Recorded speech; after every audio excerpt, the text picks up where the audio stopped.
Good morning, good afternoon, or good evening, depending on when or where you're watching this. Welcome to the Elliott School of International Affairs at the George Washington University here in Washington, D.C.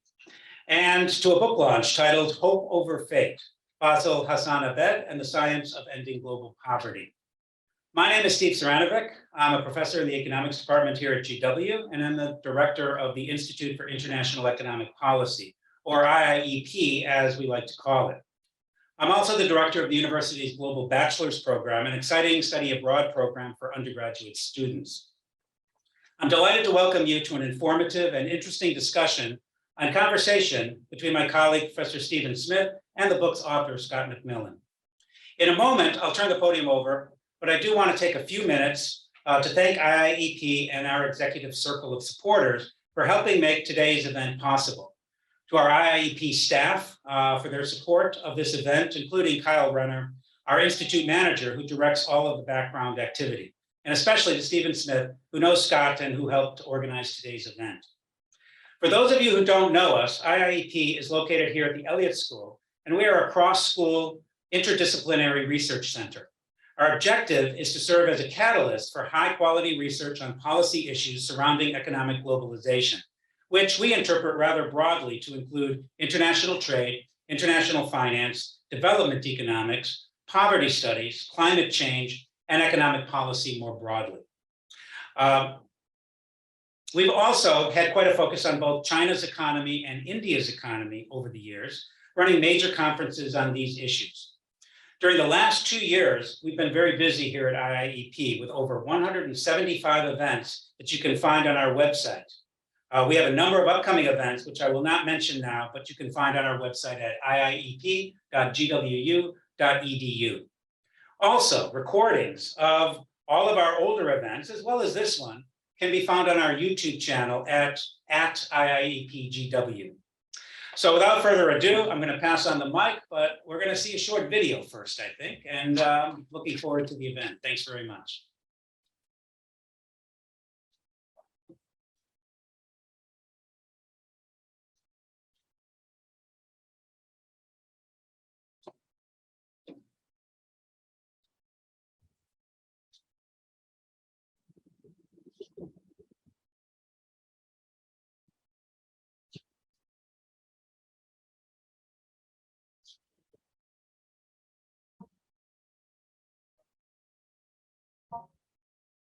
He's been called one of the unsung heroes of modern times.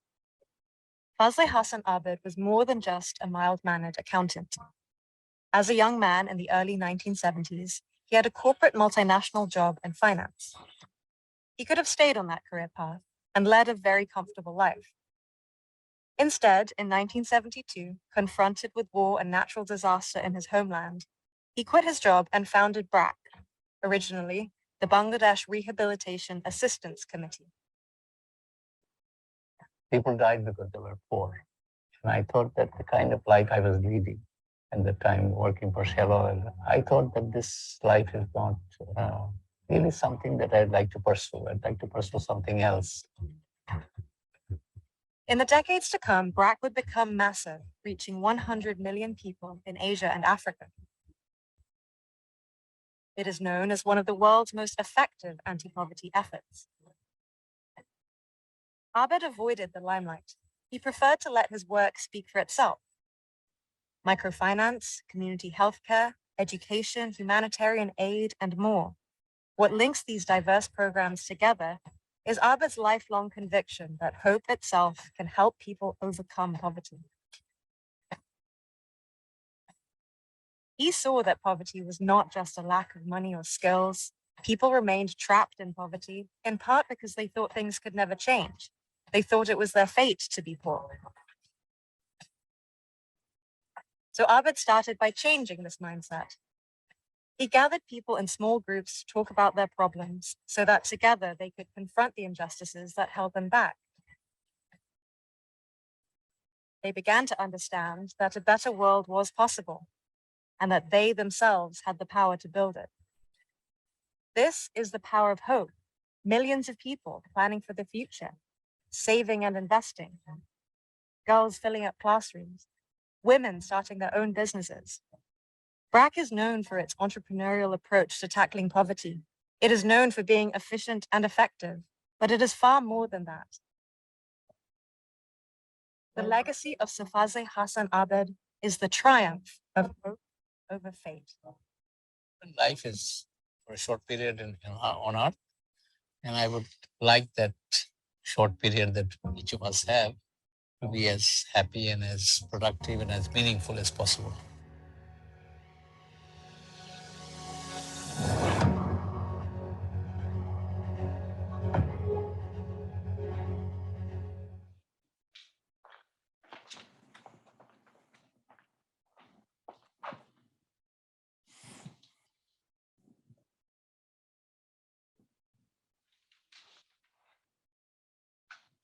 All right, well, if we're ready to begin, first of all, welcome to GW. Thank you, Stephen. Great to see you again. First, I loved your book. I would highly recommend it to anyone in the development field or anyone who's interested in non-governmental organizations or civil society's role in more generally. And I think that in the book you show how Mr.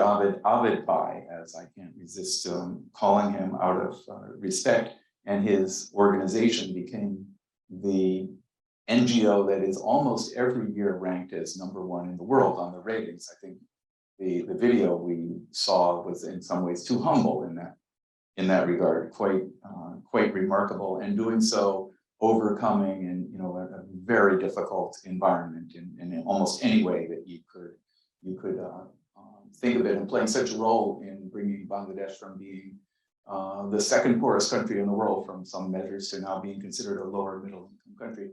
And also I have to say that your book is beautifully written and rises, I thought, to poetry in places, which of course Abed Bhai would appreciate with his love of poetry going along with his expertise in accounting. So I just have a few questions for you to get the discussion underway. And so the first really has to do with, in some ways, the video we just saw. We pick up the book, which are available here.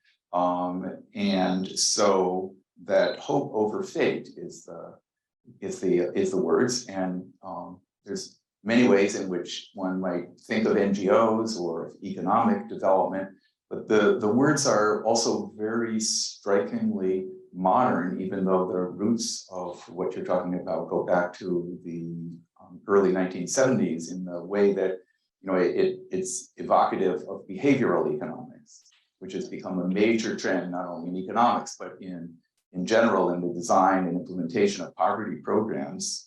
And so in that regard, despite that, the story is rooted in the early 1970s, and so was Abed Bhai conscious in a way of looking way ahead in this manner when others were not. Thank you, Stephen, and thank you for coming and for watching. Yes, this idea of hope over fate. Okay, I'll start with a quick introduction to myself. So I joined this organization called BRAC. Is the mic working here? About 10 years ago. I was a freelance journalist before that. I was traveling in Africa, and I got the development. I was trying to support myself through journalism. I got the development bug, meaning just a curiosity about international development or poverty alleviation, if you will. And I learned about this organization called BRAC, and I began handling communications for the US affiliate, which is called BRAC USA. A couple of years later, I remember having a chat with somebody whom I met in a personal capacity, didn't know much about the development sector, and I began talking about all the work that BRAC does, reaching 100 million people, largest NGO in the world, world's best kept secret, tens of thousands of schools, et cetera, et cetera. And he goes, man, you really should fire whoever handles your publicity. And I said, well, that's actually me, but thanks. I realized a couple of things in my conversations with with the founder, with Abed, I got to know him. I became his speechwriter and his ghostwriter, and he would tell me stories. And I realized a couple of things about him. One, he was not and he wouldn't mind me saying this, by the way. He was not particularly good at marketing himself. Okay, he was not a self-promoter. He preferred to keep his head down and let the work speak for itself. I also found it was incredibly difficult to sort of weave together the various strands of what BRAC did. Oh, microfinance, we're huge in microfinance and women's healthcare and the maternal mortality and the community health workers. And don't forget the schools. We have 1 million students in schools. Also social enterprise, majority self-funded. And we're a learning organization, a pioneer in research. I could go on and on and on. And by this time, most people have kind of stopped paying attention. So what's it called again? BRA, what's that stand for? And I realized that in my conversations with Abed that there was in fact a unifying theme stretching back to the various earliest days of the organization and linked with a lot of the current research that has been going on in economics. And I'm thinking about Esther Duflo and OBG Banerjee, who won the Nobel Prize in 2019, positing that hope itself is kind of it's a capability. It has an economic force on its own, and that hope itself can help people end the poverty trap. And so I say that the book is a biography of a remarkable man. It is the story of how he built this organization, which was so central to his being. It is also the biography of an idea, going back to the earliest days of BRAC, and it was the central driving conviction of Abed's life, that when you give people hope and you give people the idea that their own actions, their own creative actions, as human beings, their own human creativity can help shape the world around them, that poverty is not something that is ordained by a higher power, right? That human beings can do things large and small to help bring that about. And that by itself is a transformative shift in mindset, that it's almost like a flame. And when those flames are lit, they're very difficult to extinguish. Mm-hmm. So that is that's what I mean when I talk about hope over fate. That's extremely interesting, and actually it already contains, I think, part of the answer to the second question I was going to ask you, which is as when you begin reading the book. And by the way, I have read it all, and I highly recommend it. Usually, I think always when I've read a biography, it's an anecdote about the subject's life, or perhaps it's an anecdote about their parents' life or their grandparents' life. But this begins with the story of a woman in Bangladesh, in rural Bangladesh, and something about her life and what she had to say. So that's certainly a twist on a biography. Well, that was a deliberate choice. Thank you for noticing that. And I sort of say in the introduction, I don't think Abed would have wanted, in the spirit of Abed, who was a man who didn't really like telling stories about himself. The story begins not with an anecdote about Abed himself, but with the story of a woman named Shohida Begum and her goats. Mm-hmm. I'm not going to tell the story right now because I don't want to, no spoilers here. But, well, the name of the chapter is The Fox That Killed My Goat. So you know what happens to the goat, unfortunately. The key point here is that I met this woman. I met her a couple of times, and I have actually kept in touch with her through intermediaries, even during the pandemic. And the first thing, so she lives in the sort of panhandle of northern Bangladesh, where the mighty Brahmaputra pours in from India. And I would posit that in some ways this is kind of the start of Bangladesh itself, in the sense that this is a land that is made by the flow of mighty rivers making their last few hundred kilometers to the sea. And she lives on one of the tributaries of the Brahmaputra, and she owns 3 acres of land, and she has, I forget, 12 chickens, 2 cows, and I think 5 goats right now. And the last time I saw her, she had bought a milk cart that she rents out. She told me her story, and she told me what life was like 20 years earlier. Her husband had died unexpectedly, probably heat stroke, something that could have been treated by healthcare if it had been available. She was left destitute, penniless. She began working in a local brickyard, hauling mud for really pennies per day. And she was, in a sense, she was hopeless. And I met her now, and the first thing I notice about Shohida Begum, she talks really loudly. Like she pretty much yells when she talks to you. You remember the 2012 World Cup and the South African vuvuzelas, those plastic horns? Like really, she talks like that. She also, she strikes me as an extremely confident woman. And now common sense might say she's confident because she lifted herself out of poverty through the help of a BRAC program, one of these graduation programs, which you know about and which you can read more about in the book. Common sense would say she's confident because she lifted herself out of poverty. Recent economic research suggests the causality also flows in the opposite direction, and that she may have actually lifted herself out of poverty because she was confident. And this BRAC program was crucial in giving her the confidence and the self-worth and, in a word, the hope that things could get better. And that struck me as something that was remarkable because of the diametrically opposed, that she described herself a certain way, and I looked at her now and I'm like, you're nothing like that. What was the causal mechanism that got there? So that's what I tried to explore in the book. Very nice. So as we get into the book, it's just clear that you had, weeks or months or something of opportunity to talk with Abed Bai, and so I treasured just an hour or two. Well, I had a couple hours, I think altogether. I think I counted. I think it was about 50 hours of taped interview. So well, I treasure the short chance I had with one-on-ones talking with him. The two opportunities I did in his office in Dhaka. I found his personality to be strikingly different from the brash leader of an NGO who's in front of the cameras and talks as fast as he can.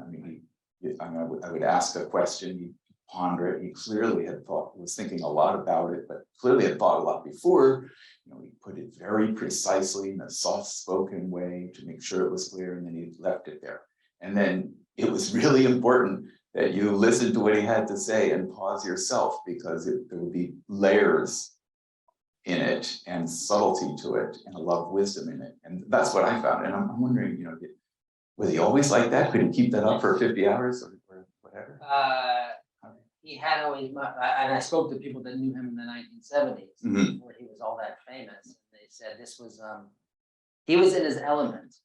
He no longer smoked cigars in his later years, but he was in his element, smoking a cigar in his office, one-on-one, rather than speaking to a room full of people. And he was not a particularly good public speaker, but he was excellent in the one-on-one setting. I also found that getting stories from him, getting him to tell stories about himself and his life, it was like squeezing blood from a stone. And he had a really, I hate to say it, but he had quite a tragic life.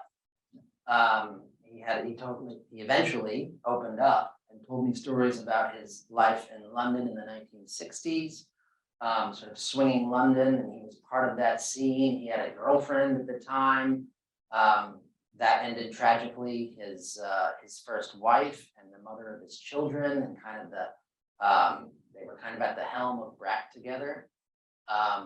She died in childbirth, and it took a while for him to open up with these stories. But yeah, he was always like that. He Oh, I said to him once, you don't like stories very much. You like numbers more than stories.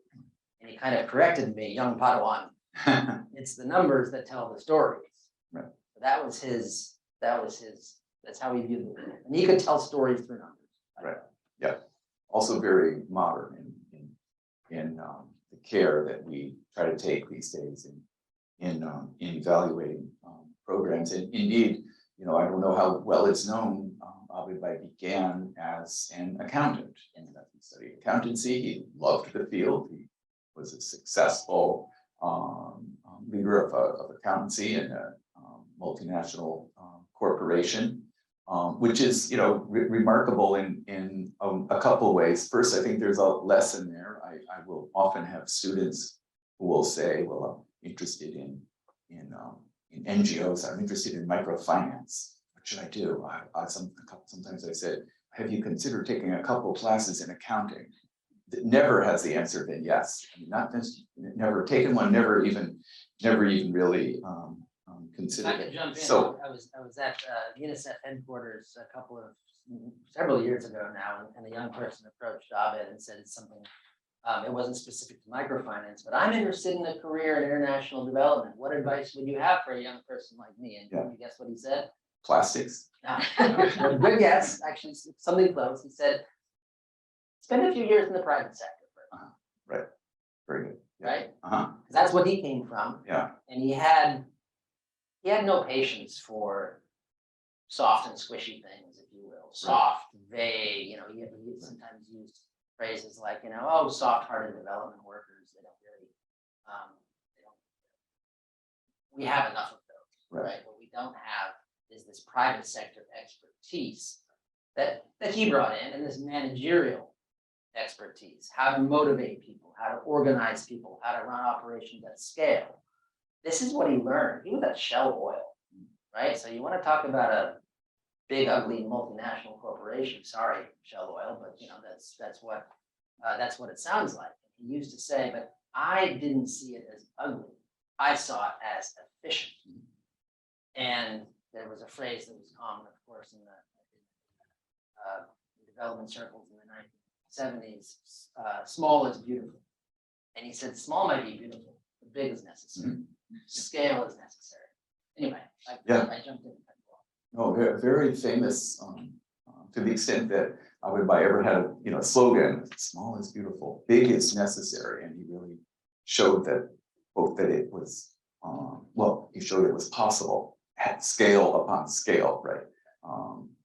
Build scale in one country in one aspect, same country in multiple areas. Some of the areas you mentioned before, not just microfinance, health, education, and women's empowerment, and so on, and then scale across countries. So it's very striking. Still, there's some transition between working on the accounting books, maybe making a presentation to a couple of people about your accounting results, to innovating with extraordinary new ventures, new ways of thinking about development, new kinds of programs in development. So there must have been some kind of transition here. Part of it may have been seeing how big scale was organized at Shell, but that doesn't explain how you turn that into transforming an impoverished people.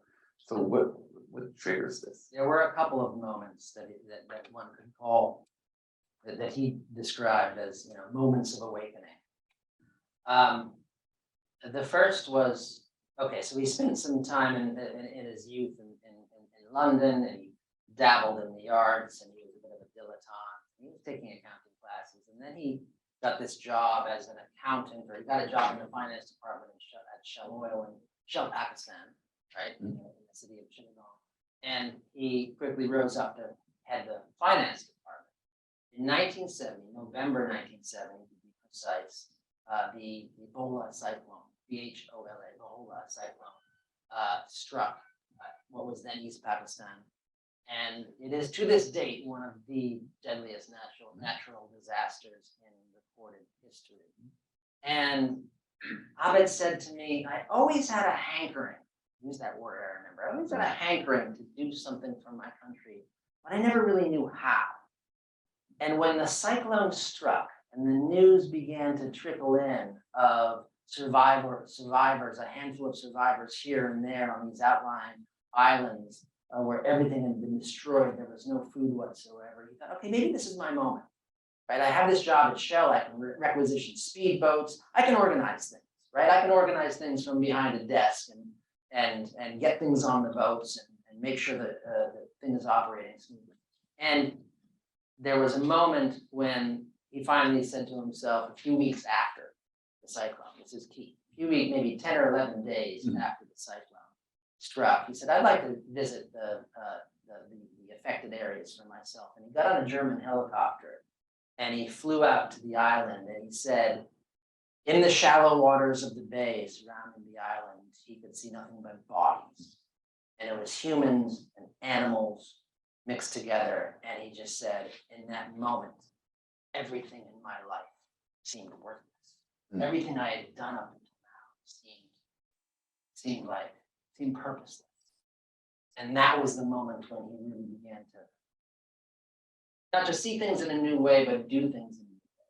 A bunch of stuff happened. There was a war. He quit his job. He had to flee to London. You can read about that.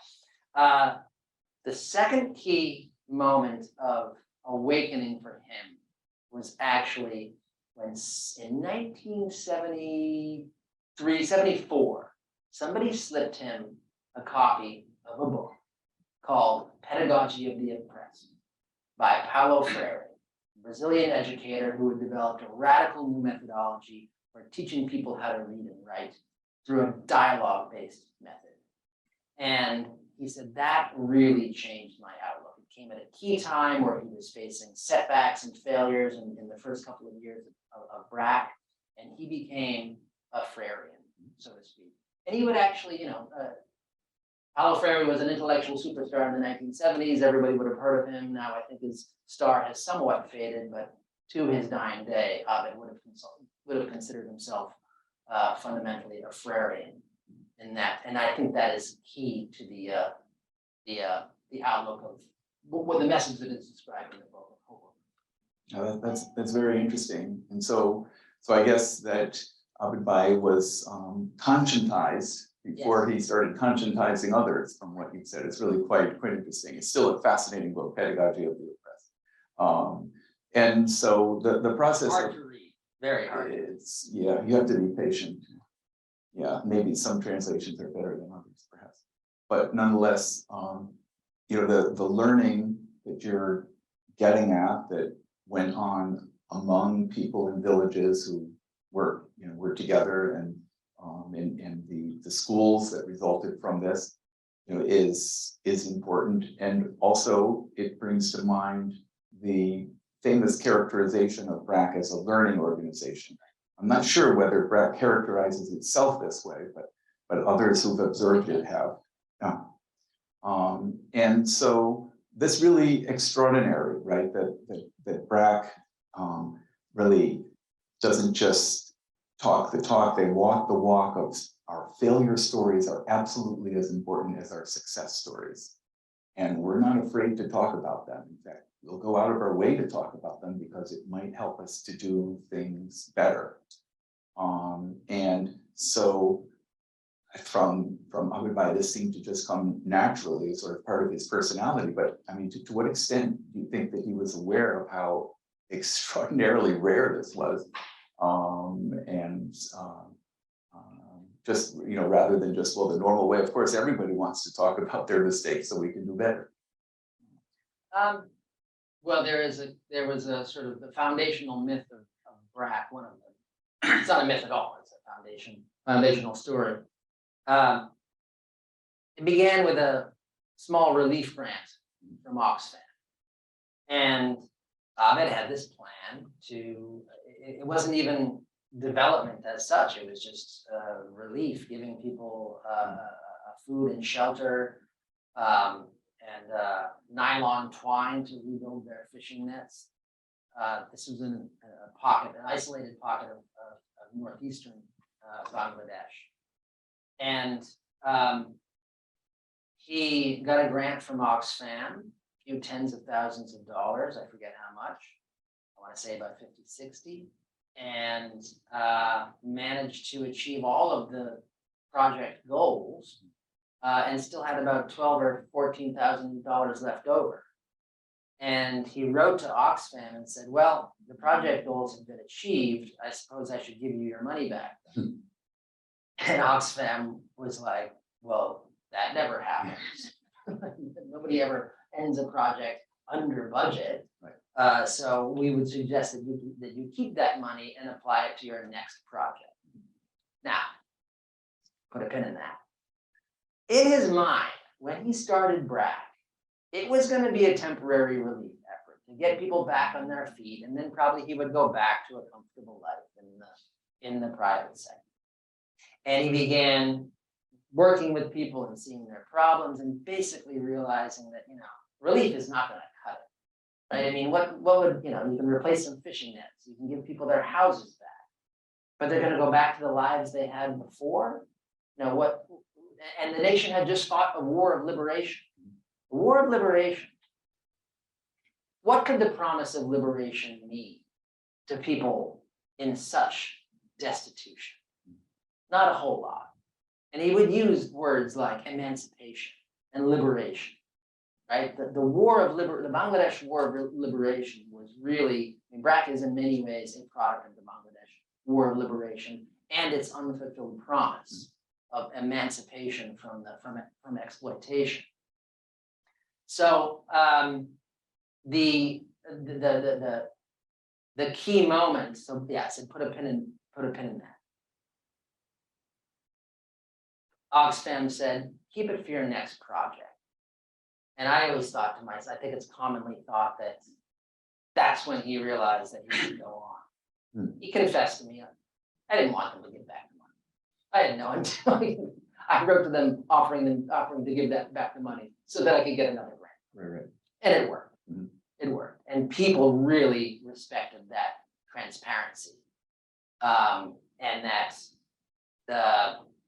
and quite frankly, in some of the early days, a lot of the programs didn't work. It's still the case, right? There are a lot of things that we do in development don't work. And I think this is important for any student of international development to know, because if you get into the practice, you will often find yourself in a situation where you just want to throw all your toys out the crib and be like, what are we doing? It's important to be transparent about those failures. It's important to be transparent about what has been achieved as well as what hasn't been achieved. And I think that was sort of key to his ethos from the very, very beginning. So much of what we have talked about are really striking and innovative details about BRAC as an organization. And it strikes me that in addition to being a biography of BRAC's founder, it's also in a sense a biography of BRAC. And so was this an intentional part of what you had in mind, or did it come kind of organically in the process of writing, because it's a striking history also of the organization? I think it came organically in the process of writing, but there was never any idea in Abed's mind that his story could be told without telling the story of BRAC. His story. I mean, that, when he made those key decisions in the early 1970s, that moment of awakening on the helicopter, that encounter with the deeply entrenched poverty, and then that encounter with Paulo Freire and the transformation of inculcating hope, if you will. That was I think that was his story. And then building BRAC from those seeds was the story of his life. He knew right then and there, I never want to do anything else. Right? When I die, I will be known as the founder of BRAC. Right? And so a lot of the stories, actually, I'm sure you noticed, they take place without Abed being on the scene. He set things in motion, and they're sort of, mini biographies of people within the organization, sort of as key deputies who were doing things. It's Abed leaves the stage for several chapters of the book, or a few key pages of the book, and you see the personalities that made BRAC what it was, and how Abed, put that in motion and inspired them. So it wasn't a conscious thing, like I'm gonna tell the story of BRAC, but it could not have gone any other way. Right.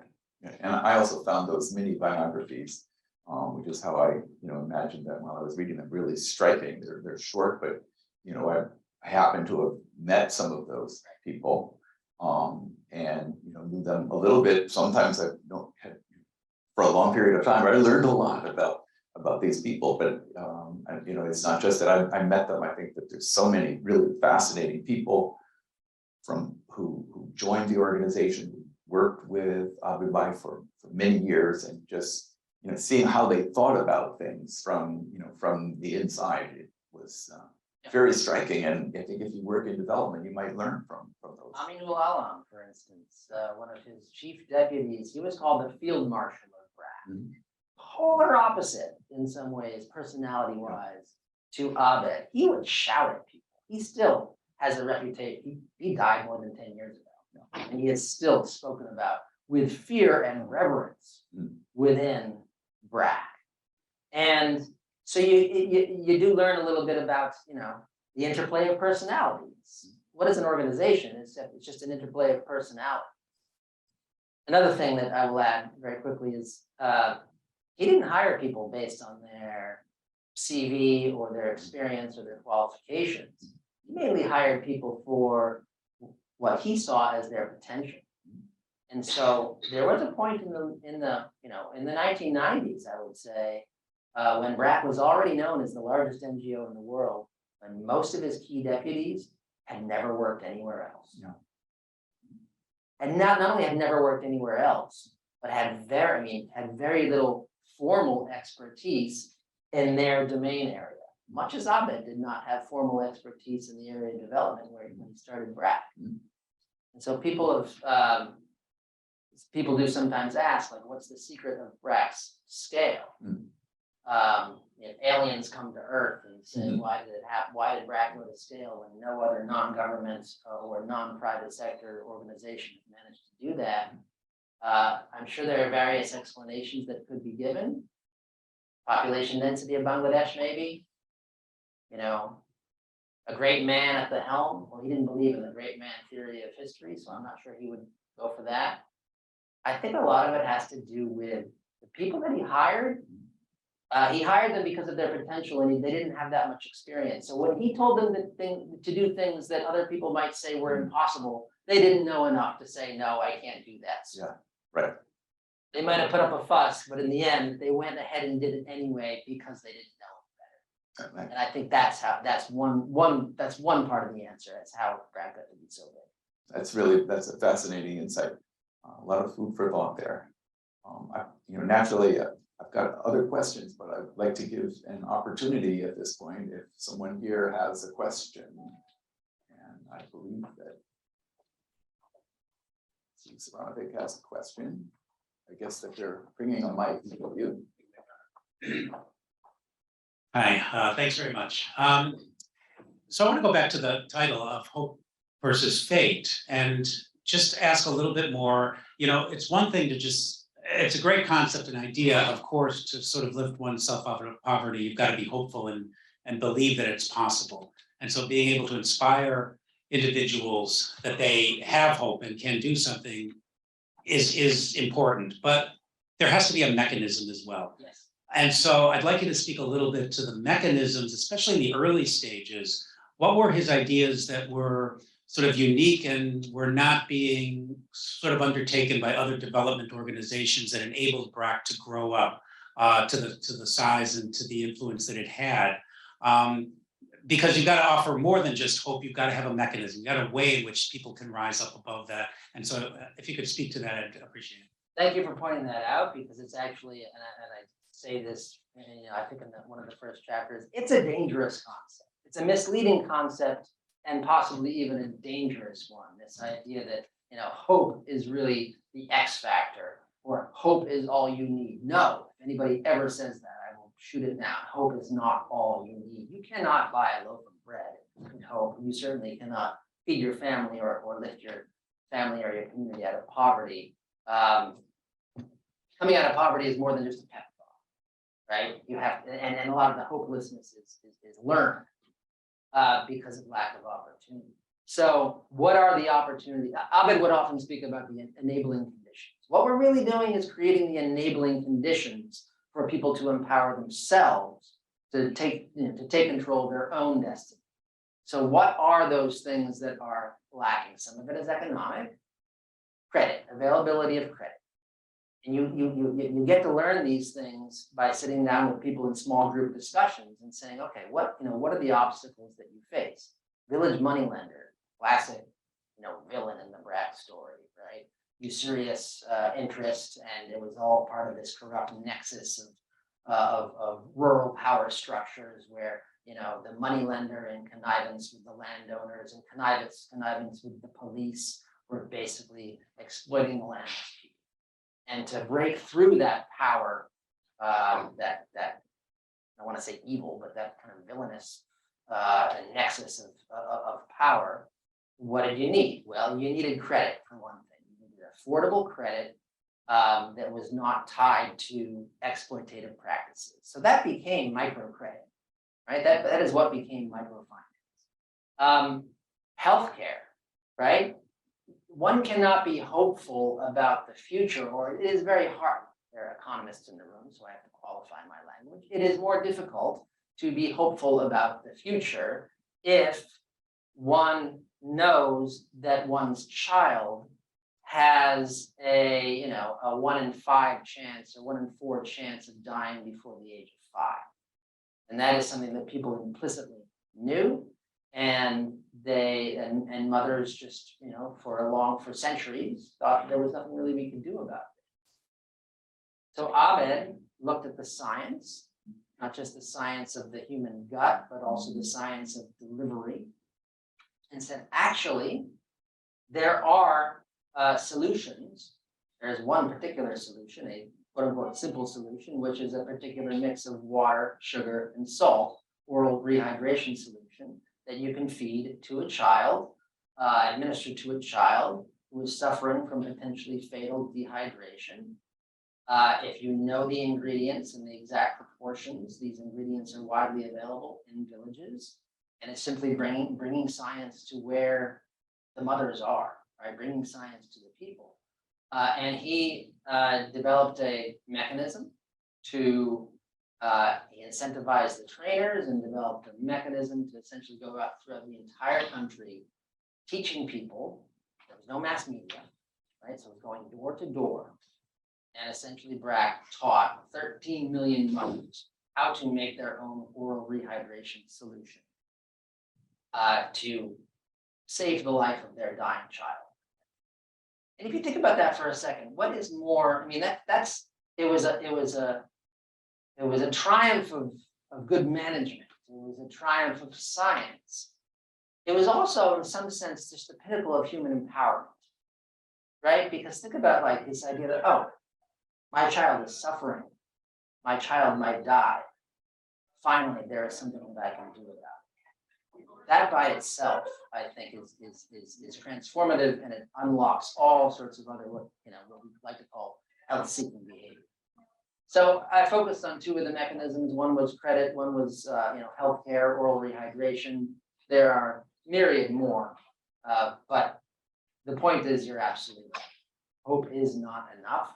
There have to be genuine opportunities and mechanisms for people to have a reason to be hopeful about it. These are complements, things that work well together and indeed need each other. Yes, they absolutely don't need each other. Right. Can I ask a follow-up question Yes. on that same concept? Follow-up question. And so then this will focus on the fate part of the statement, so hope versus fate. And, so you described and talked a little bit about how individuals in poverty sometimes feel that this is just their destiny. It's just what's expected, and they don't really realize that there might be a way out of that. But I wonder, when you're thinking about the subcontinent of India and Bangladesh and so forth, there is this long system, this old system of the caste system, where there has developed this notion that you have a particular place, station in life. And while that's been absolved, by governments at this stage, it's still, I would imagine, a central part of sort of the character, especially in poorer communities in South Asia. So I wonder to what extent that sort of that idea of that your destiny is determined, whether that's a big hurdle to overcome, and how BRAC, for example, was able to achieve some of that. Yeah, huge obstacle to overcome. I have an image in my head of Abed holding up his hand like this and saying, he's quoting the imams who used to say to the people, to people that were in BRAC program, you have, God gave you 5 fingers, right? Are all your fingers the same? No, one thumb is very strong, this one is smaller. People are like that, right? Some are poor, some are rich. Don't try to fight it. Accept what God has ordained. And he said, this is what we were trying to fight against. And in some ways, we are still trying to fight against that. And it's funny because I told that story to a room at Cornell a couple of weeks ago. And there was a gentleman from Nigeria in the office. And his eyes sort of lit up when I said that. And he pulled me aside and said, people say the same thing. I knew exactly what you were talking about because I've heard that. Right. So it's, yes, maybe it's South Asian, but I think it is prevalent everywhere. And how do you fight against it? Again, bringing people together in small groups, and sometimes you just have to be very, very explicit about it, right? And there's a chapter in chapter 10. It's called "Can a Tiger Build a House?" I'm not going to tell the story because I don't want to. No spoilers here. Although a tiger cannot build a house. That's the spoiler. But once people realize that they themselves as human beings, that they can do things large and small, right?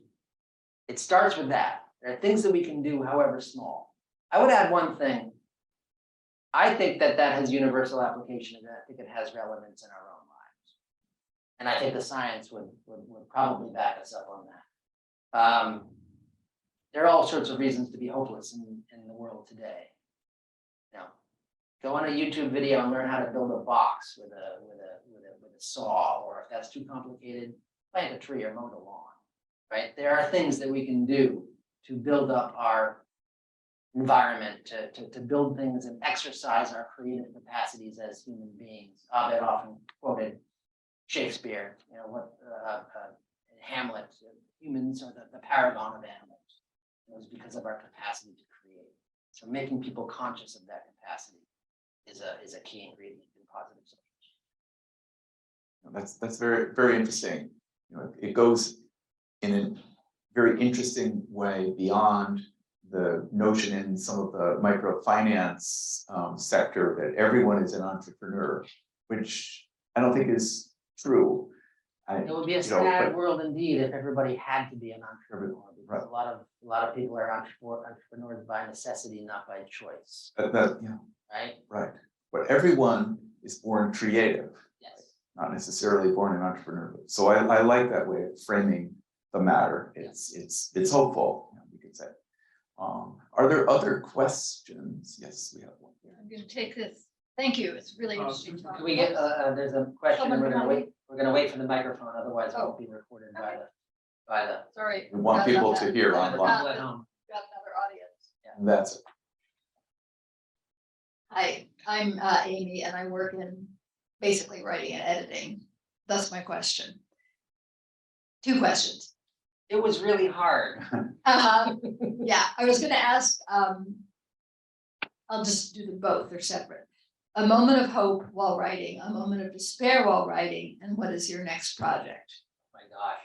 Okay. They say everybody has a book in them. Not everybody has 2. Well, now I know I had really did have 1 book in them. I'm not sure if I have 2. One book's amazing. There's one little thing I didn't tell actually. I dragged my feet a little bit on this project. In mid-2019, I visited Abed and I said, okay, I gotta visit Bangladesh and really, fill in the gaps, do some research and get this thing done. But it was still a long way from being done. And I went to the field, I visited Shahida Begum, the person I mentioned with the fox and the goats. And then I visited Abed in his office and I said, "Sir, how are you?" And he says, "Honestly, long story short, I've been diagnosed with terminal brain cancer and I've been given 4 months to live." About that book, I really, really would like to read it before I go. And of course, he delivers this information to me as though it was a shift in strategy, right? So we won't be having the convening in the first quarter of next year because I'll be gone, right? And then he asked me, he literally said, "I would like to read this on my deathbed." So nothing like a deadline to motivate you. I did finish most of it and he did read most of it on, I'm really 90% of it, 85, 90% of it, he did actually read it or was read to him on his deathbed. And I know that it was read to him because occasionally people would write things in the margins, comments. So, what was your first question? You answered all my questions. Okay. Hope, despair, and next project. Yeah, hope, despair. Yeah, it was all there. It was all there. It was a journey. Thank you for asking. Good answer.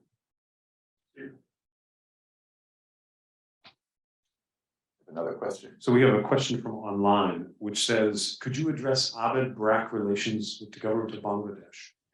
Yes. There's one thing that is often said about BRAC, and I'm going to, at risk, I'm going to repeat it here, even though I shouldn't. People say it's almost like an alternative government. We hate that. Don't say that. Okay? It's not, it doesn't help us within our relations with the government, but more importantly, B, it's not really true. There are a lot of things that BRAC cannot do without the cooperation of the government. So we've stayed out of politics. Abed, I said we. Abed always stayed out of politics, partisan politics. And, when he had a meeting with the prime minister, he would be sure to, sometimes he would go and visit the opposition leader even the next day, right? So that he wasn't seen as aligned with any one party. He never expressed any interest in getting into party politics. Some of the more radical work that was done in the 1970s, this sort of consciousness raising, people at the time within BRAC were worried that they were going to be arrested, right? Because they're encouraging people to rise up against the moneylenders, the landlords, and the corrupt police and everything. And Abed said, "Don't worry, because we're also providing essential services in the form of healthcare, and this will provide an umbrella over our revolutionary work."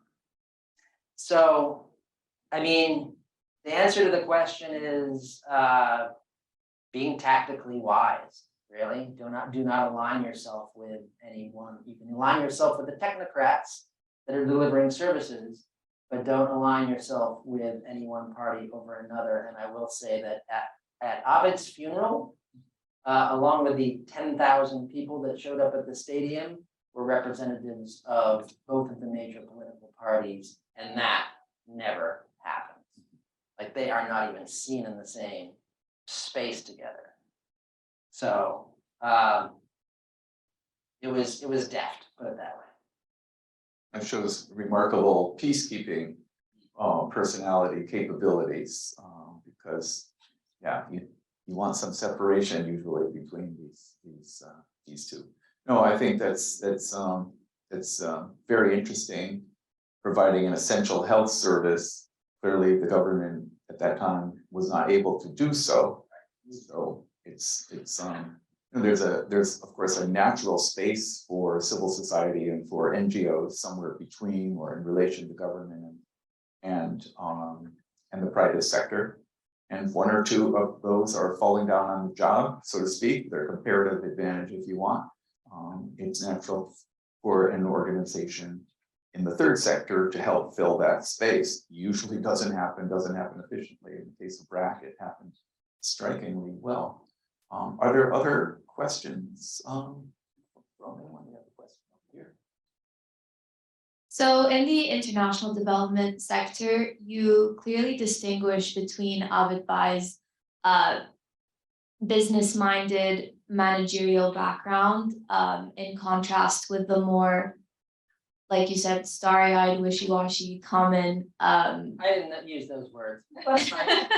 common mentality. And so could you please elaborate on how Abed Bai's private sector skills you think translated into success stories in international development, especially in contrast with more conventional approaches? Sure. Well, I'll give you one example. There was, I mentioned the oral rehydration campaign of the 1980s, where BRAC went door to door, swept across the entire country with sort of roving. It was almost like they were like a Shakespeare, like a medieval Shakespearean traveling troupe of performers, but instead of being performers, they were teaching people how to mix their own oral rehydration fluid with common containers, right? You couldn't say a liter of water because nobody knew what a liter of water was. What you could do is say, what do you use to measure water? Let's get it now, and let's make an indelible mark on the side, right? That's a liter. Use this if your child gets sick. Then you had systems of incentivizing those trainers, and they were paid on a sliding scale based on how well the mothers remembered the proportions 30 days later. Brilliant, right? Well, yes, but then who's monitoring that? And there was a situation that arose. There was a certain team of monitors that were sent out to survey a 10% sample of those who had been trained in a certain area, so that the trainers could get paid accordingly. And he received reports that the monitors weren't really going to the house because that was a little bit too much work. They were sitting in the tea stall and just filling out forms, just making stuff up. And he said that won't do. If that's the case, we'll have to find out. And so he came up with the idea, when the trainer visits the house for the first time to teach the mother how to mix oral rehydration solution, write down the name of the youngest child. Oh, I see your daughter Sabina. Your daughter is here. What's her name? Sabina. Sabina.